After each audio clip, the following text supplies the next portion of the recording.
Hello everyone and welcome to episode 10. Today is going to be a pickups video. First off, I have to just kind of show, so we get on camera here. Look at this shirt my wife found. Absolutely fantastic, like old He-Man, Masters of the Universe. Pretty awesome. She got two of these actually. Amazingly found them in my size eventually.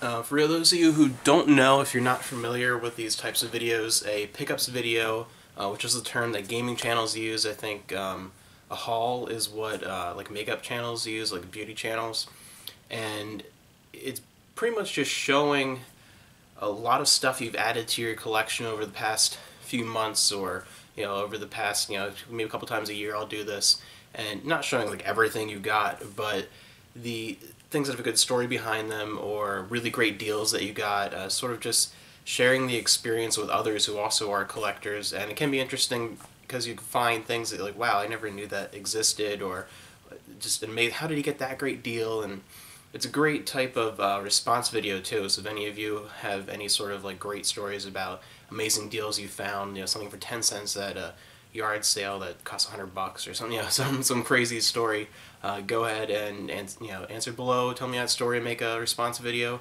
But here we go. There's a lot to go through because this is kind of covering the just best finds that I've gotten from, I guess, a little bit before Thanksgiving all the way until now. So quite a bit to cover, some really great stuff in that time period, and here we go.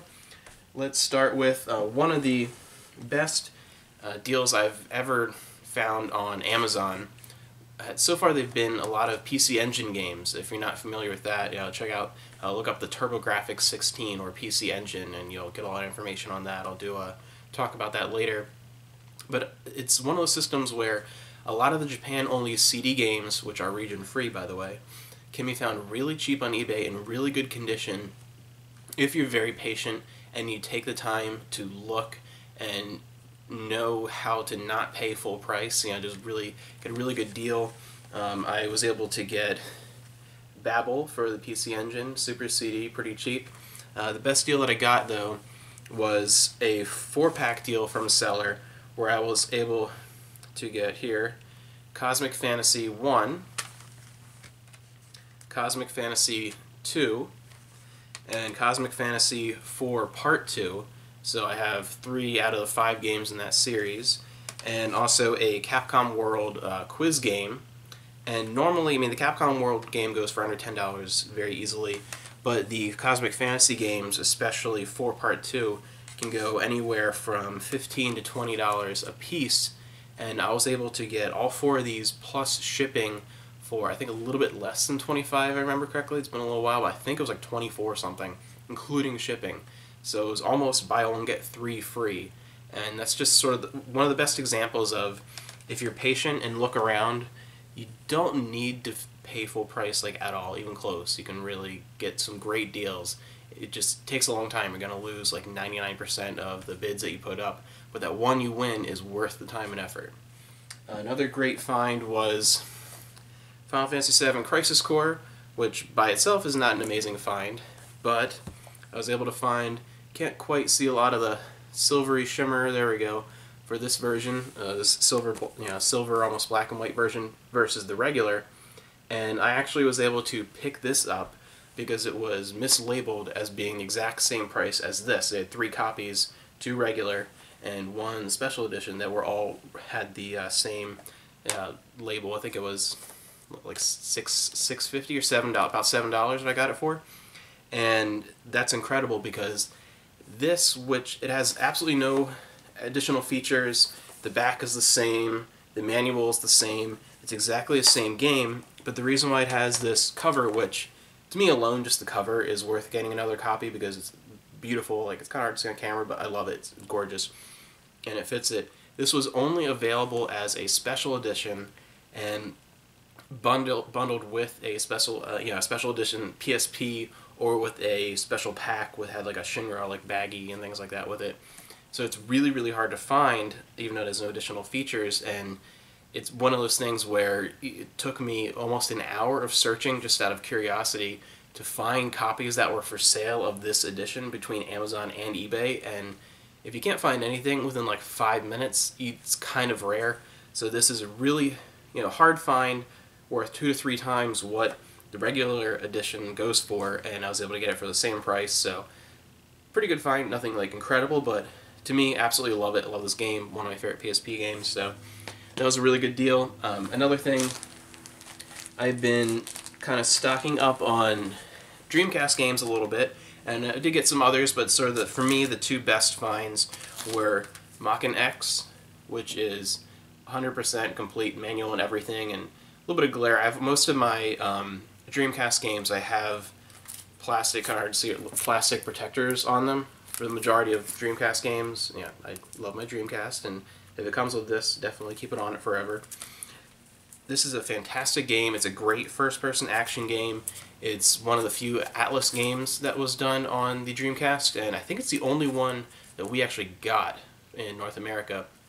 And but what's really cool about it is it has the same art style as the Shin Megami Tensei series, and some sites it's not considered technically to be part of that series, but it is sort of a kind of spin-off because it has a lot of the same themes and, as I said, same art direction. I think the art director himself is the same as many of the mainline Shin Megami Tensei games, like Nocturne. So absolutely fantastic find there. And the other Dreamcast one was Omicron, the Nomad Soul, which I was kind of looking for a while. This was also on PC back in the day. I believe it was a Windows 95, 98, I think. Great game. It's a very big open world.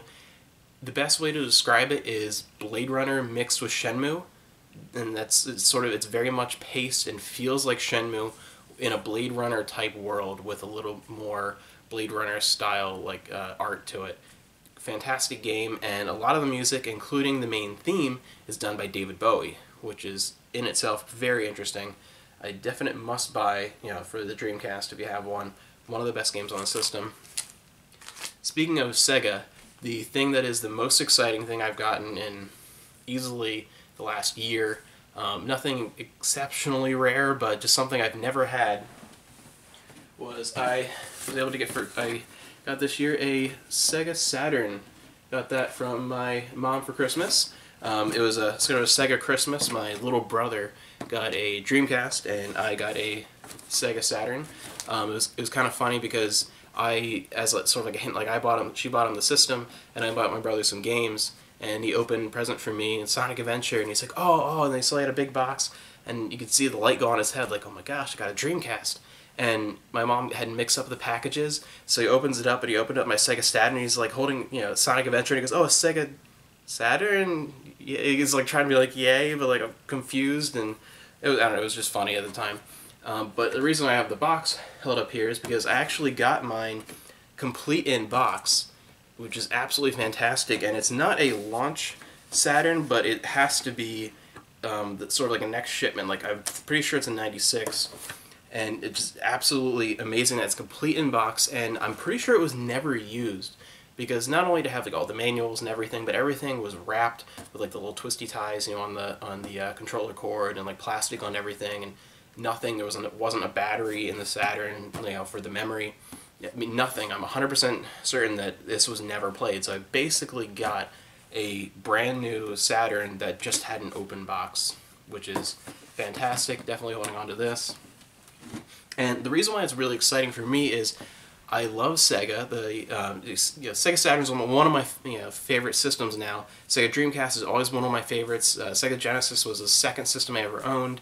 I've always loved Sega, and I never owned a Saturn back in the day because I had a PS1 and I got an N64, and by then Saturn was pretty much dead in North America. It was a big success and ongoing in Japan, but over here, by the time I had the opportunity where maybe I could have possibly afforded one, they were really hard to find, and you couldn't find games that weren't being carried in most stores, and it was just sort of like a lost cause. And then by the time I found out about a lot of used kind of retro stores, I had so many other games and systems I was buying for that it was always just something that was kind of maybe eventually on the back burner, and I've always kind of wanted it, and I have a list of games that I'd love to have for it, but now I finally have one. I got the Action Replay card, which is the best thing you can buy for a Sega Saturn. You plug it in, actually the box here.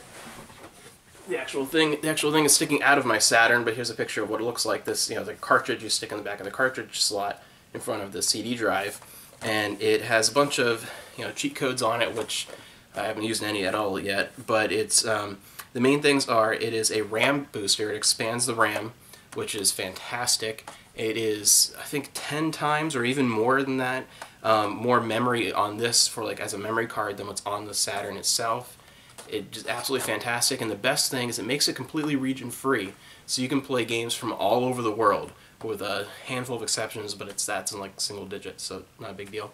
Which is great because we only got around 300, I think maybe 340, 350 Saturn games here in the US, but there were over 1,500 released in Japan, and it's just crazy. Like the difference is fantastic, and a lot of amazing games, and sometimes like this is the original House of the Dead, the only console release ever for that game, and my personal favorite light gun shooter of all time.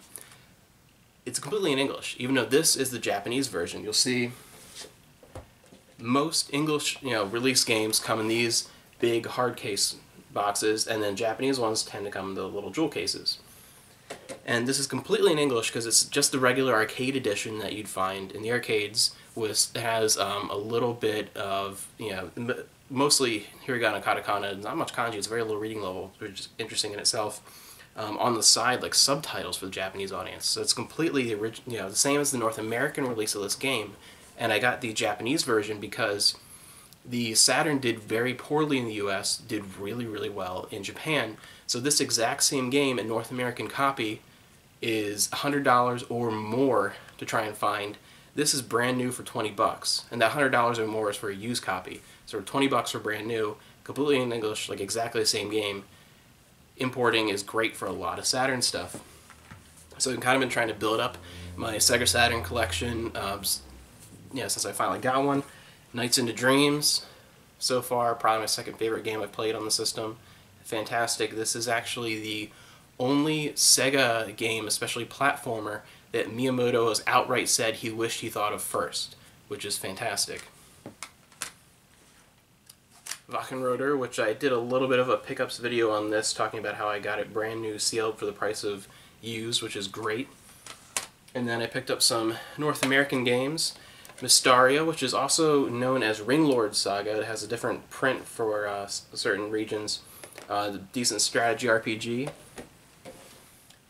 Dark Savior, and I don't know if you can see, a lot of my Saturn games, actually all of my big box ones, have these plastic cases that they're in, sort of like my Dreamcast, but these are a little more hardy, so they're all very well protected.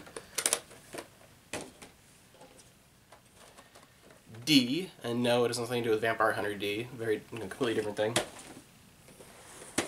Battle Arena Toshinden Remix, which I was able to get from my in-laws, which is great because this is actually the first game I got. This is the only Saturn game I got for Christmas initially, and it was actually kind of perfect because the first PS1 game I ever got was Battle Arena Toshinden, and this is the remix version of that same game, so it's great that it's my first Sega Saturn game. It's kind of cool there. The Sega Saturn version of Warcraft 2, The Dark Saga. And since I have the extra RAM card in there, it allows me to play both the original Warcraft 2 and the expansion set. Obviously, it's inferior, definitely, to the original PC and Mac version, but it's still really cool just to be able to play it on a console, hook it up, just kind of have it. The controls are a little hard to get used to graphically, it's not as good, but another thing is you can play two-player, which is great. Virtua Cop 2, because I need lots of good light gun games for the Saturn. Saturn's one of the best systems for that. And Panzer Dragoon 2, which this is so far my favorite game on the system. I still need to get Panzer Dragoon 1, but thankfully this is a prequel, so it doesn't really matter story-wise. I got 2 first. And of course, Panzer Dragoon Saga, maybe, eventually. For the PS1, I only had one really good find. I haven't really been looking a lot for it. I tend to, unless I find like a ridiculously good deal, like Goodwill or something, I tend to focus on certain systems at certain times, depending on where prices are fluctuating and how much I want to build up a certain collection for maybe a certain purpose. Like, I've been focusing a lot on Sega stuff, and I will be for a while, because I'll sort of tell you now, I'm planning a Summer of Sega this summer for June, July, and August, and there'll be more details later on that. But I got, for the PS1, the original Kingsfield, technically Kingsfield 2, but and we missed the first one in the U.S. and it was renamed Kingsfield. And this is a long box PS1. Most PS1 games come in the regular jewel case. At launch and for roughly the first half a year or so, there were a lot of games that launched in long boxes, and some of them were like the plastic Sega Saturn ones, but a lot of them were this sort of flimsy cardboard plasticky thing that you kind of have to, the cover is actually, it's hard plastic and the cover is cardboard that's glued basically to the plastic. So the problem is, instead of being the cover being a manual or something inside the actual like plastic cover, since it's just glued on, these can tend to peel off pretty easily.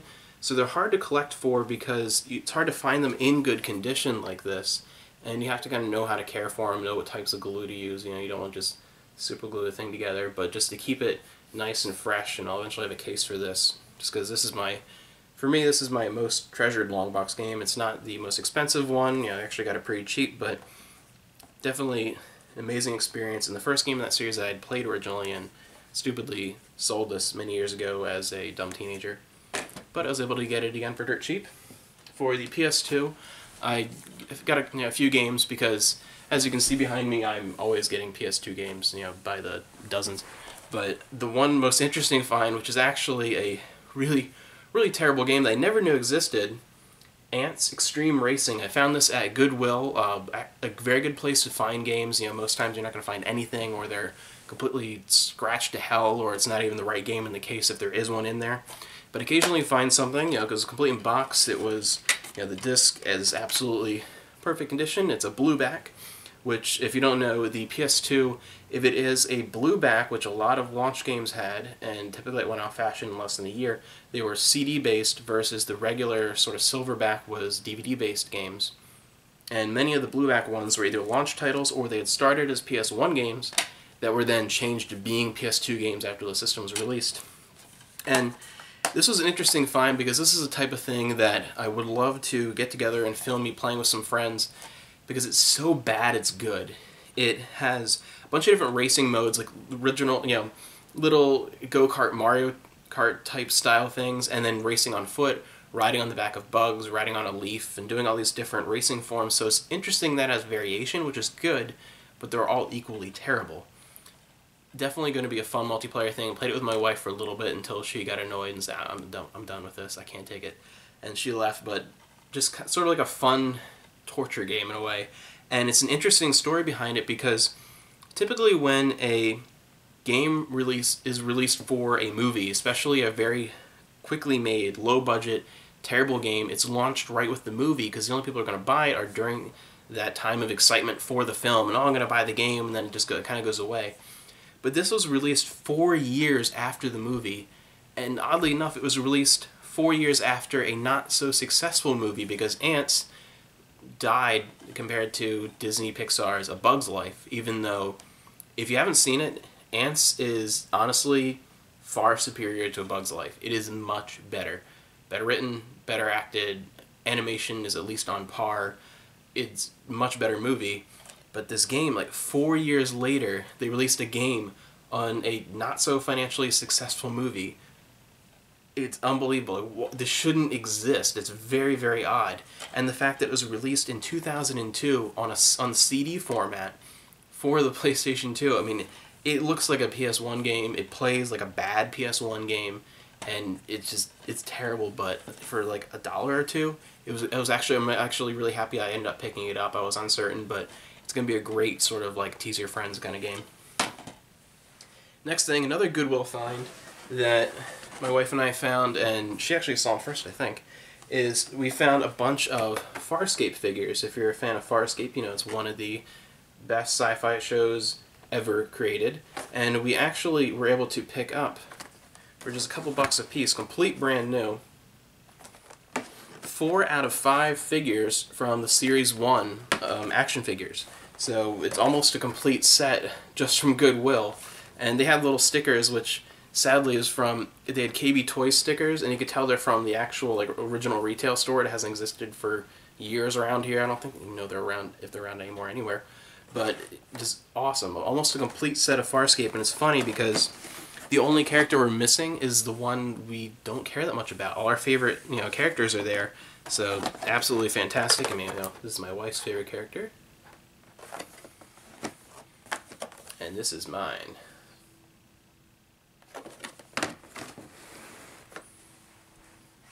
Some other cheap finds were for the N64, an underrated gem, Hot Wheels Turbo Racing. And you might be like, a Hot Wheels game? And you'd almost always be right to have that reaction, but this is one exception. This is actually a really, really good racing game, and I kind of suggest getting it for the N64. It looks a little bit worse graphically than the PS1 version, but for some reason the PS1 version had terrible, terrible load times, and of course the N64 version does not, so it's a little bit of a toss-up, but I think this makes a better playing experience, because honestly graphics aren't a huge thing for a Hot Wheels racing game. Who really cares if it looks slightly better or not? A fun racing game that it's very kind of arcadey, almost feels like a kart racer, like Crash Team Racing or something like that. But it has lots of great tricks that kind of reminded me almost a little bit of playing SSX Tricky on cars. And you have these great loop-de-loop tracks, and it's really, really good. It has a lot of great designs. It's a fun game, and the infamous Daikatana, which I will be doing a complete review for, because you have to. There's so much to talk about with this game. The only console release of this, there's supposed to be PS1 and a couple others, but they all got canceled because this is atrocious. It's really bad. But in sort of a great way. It's another one of those so bad it's good, like the Ants game. There's so few like that. So many they're just unbearable to play. But it's a lot of fun in a bad way. It's hilariously bad. So the best thing, my wife got this for me. I have a protective sleeve on here. We really didn't get much for Xenoblade Chronicles over here as far as merchandise, and there isn't even much in Japan. There were 2 books, and this is easily the best. Minato the Secret File is the Minato Archives, which has a poster in here, and it's a complete art book that also talks about the game. You see, it's just sort of like a random page. Here's some character concept art, and just all kinds of art. There's a lot of matte paintings and things like that. Here's Xenoblade Chronicles. Absolutely beautiful book. Can't read everything because it's mostly in Japanese, but the bit that I can read I've enjoyed so far. It's absolutely fascinating book. It's definitely, if you like Xenoblade Chronicles, even if you can't read any Japanese, it's still worth it for the art.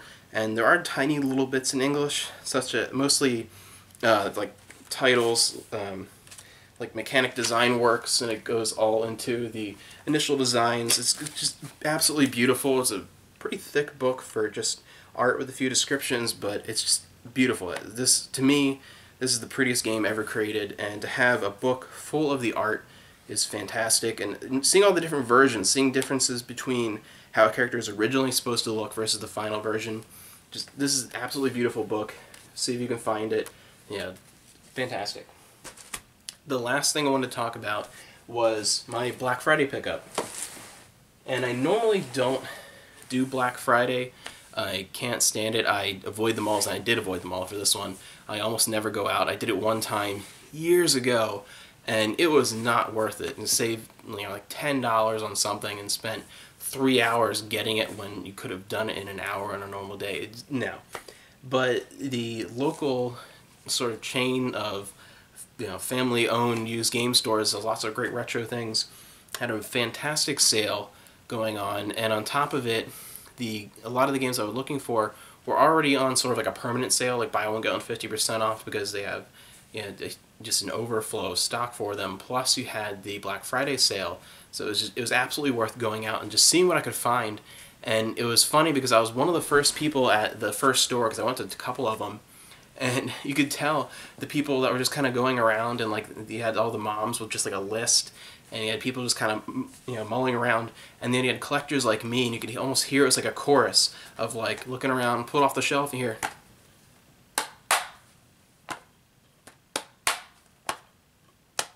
as everyone's checking to make sure it has manuals and things in it, and looking at the condition of any discs that are in the case, because some of them aren't, they're behind the desk. But it was just really funny because you could see the different types of people, and you just hear the chorus of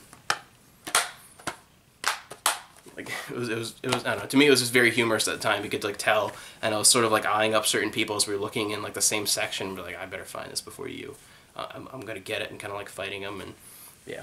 But I got some amazing pickups. I got a few others besides what I'm gonna show you, but I mostly focused on getting original Xbox games because they were dirt cheap, like just really dirt cheap, and there wasn't much in my collection at the time. So I was able to pick up a lot of games for nothing. I'll show you everything I got for the original Xbox, and keep in mind I pretty much got this entire stack for a little over $40, which is fantastic. Half-Life 2, the original version of that. So to pick up Blood Omen 2 and Legacy of Kain Defiance. And I have the PS2 versions of those. Now I have the Xbox ones, which is great. Still looking for the GameCube version of Blood Omen 2. Hard to find that.